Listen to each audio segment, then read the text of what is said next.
Have you ever had that sales conversation and everything went perfect and all of a sudden they say yes? And the next day you get an email or a text message where they said, "Hey, I talked to my spouse or I talked to my partner and it's not going to work out. Thanks for your time." Well, in this video, I'm going to help you answer that question.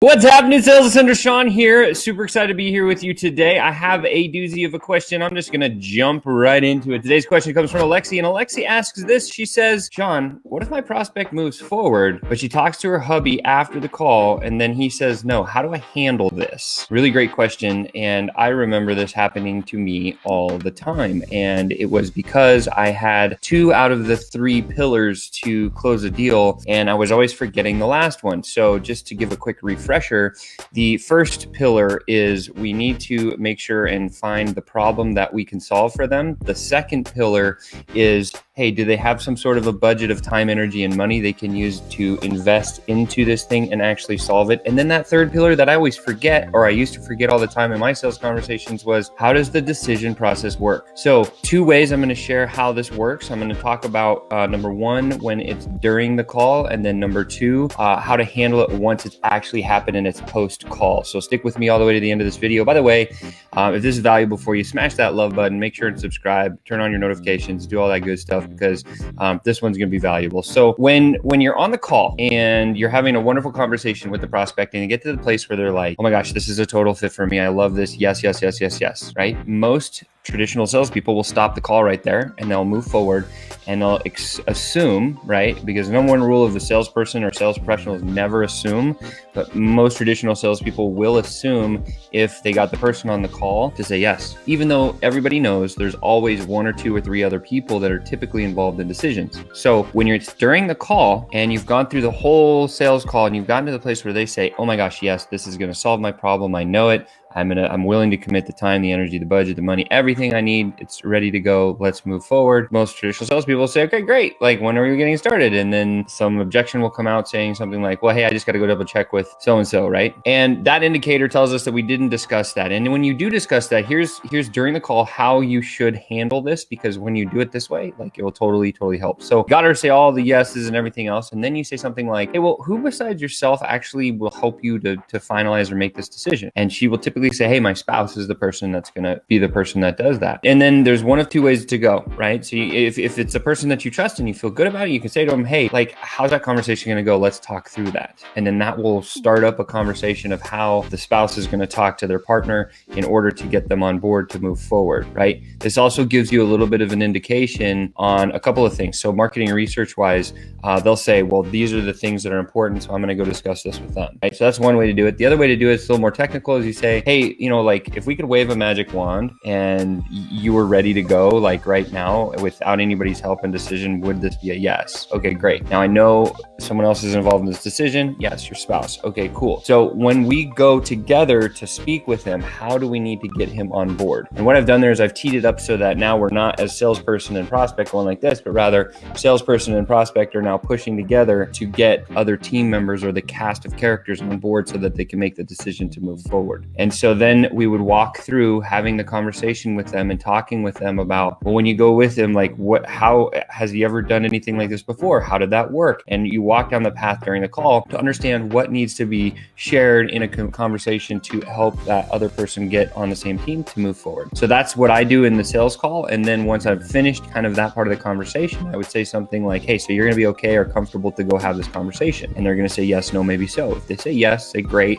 When are you going to have it? Let's set up another time to talk because I want to know how it went." When they say no, you say, "Okay, I understand that. Makes sense.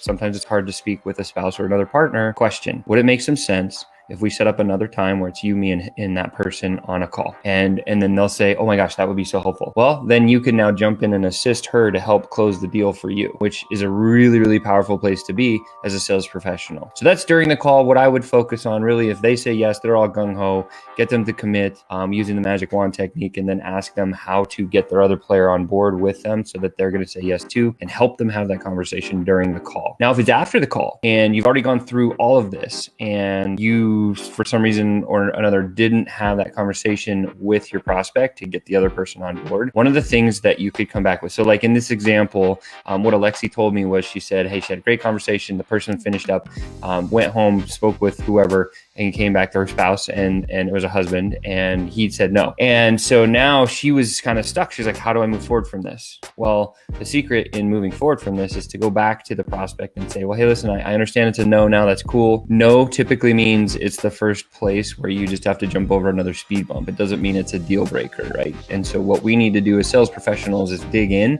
and make sure that it's not a deal breaker. So I would write back to the spouse or the prospect, not the spouse that said no, but the prospect. And I would say, hey, now that it's a no, that's okay. Just so I can have clarity, what was the main thing that he said no to? And could it be me? Could it be maybe the company? Or could it be the investment? Or maybe could it be that he doesn't understand the transformation that you're going to get? And if you give them a bucket of options to look through and say, oh, well, it's that one, or it's that one, or it's maybe these two. Now, here's something that's really powerful. You're going to start to see trends. And when they come back and they say, well, yeah, it's the investment level, and I don't think he understands the transformation that I'm going to get for that. And so then we have an opportunity to say, well, would it make sense to get him on the call with me so we can walk through the transformation you're going to have? Because obviously when you become a better person, the best version of yourself, he's going to reap benefits and rewards from that. Would that make sense? And then now you can either jump back into another appointment with that person, hopefully get both spouses on board so you can troubleshoot, pull out the pains of both people, and you have a chance now to explain the transformation and value that you're going to be able to deliver to the prospect so that the spouse will see the support and the change that's going to take place and the positive things that are going to impact. So, because it always becomes a conversation of, is the investment more than the value or less than the value that I'm going to receive from the investment? And that becomes the big question when there's a second party in there. So when it's after the call, start the conversation. And I call it like a triplicate of choice of just saying, hey, I understand it's a no, but just so I have clarity and I can improve my processes in the future, is it me? Is it the company? Is it the investment? Or maybe is it that he just doesn't understand the transformation you're going to get? And those kind of 4 buckets, you throw them out there, they'll respond with something, and they'll say 1 or 2 or maybe none of them, or a different thing. And then from there, it's a time to maybe now ask to re-engage, or to even ask, well, is it over? Should I just close the file on my end, or how do you want to do this? And give them the power to make the decision to either quit or keep going. Because when you do that, they will come back and say, oh yeah, well, no, let's talk about it, or let's get on a call or whatever else. And then you can do your sales magic and walk through that process. And that's it, guys. That's pretty straightforward. So somebody asks you, like, if they're yes, and then they have a spouse that says no, again, during the call, what you want to do is you want to help them have the conversation to get them over the line. And then if they say no, or if they say yes and they go and they have the conversation and it's after the call, then come back and say, well, is it me? Is it the company? Or is it the investment? Or maybe is it the transformation that they don't understand what you're going to get? When they say one of those, then get them back into another call and have the conversation with both people, because that will help you to get that one over the line so you can actually help make an impact and create transformation. The other thing that's nice about this is when you do it that way, now you know, like, hey, here's where the spouses are getting hung up in my process. And so you can take some of that marketing knowledge and then you can reform your message, or you can rebuild your marketing to make sure to include, like, hey, if you're selling to a spouse, these are some of the things that might happen. And you can actually answer that objection earlier in the process than waiting until it comes out at the end. And then that will give you the ability to jump over that one, or maybe in the beginning say, hey, if it is going to be you and your spouse, maybe we should all have a call together instead of just you and me, sort of a thing.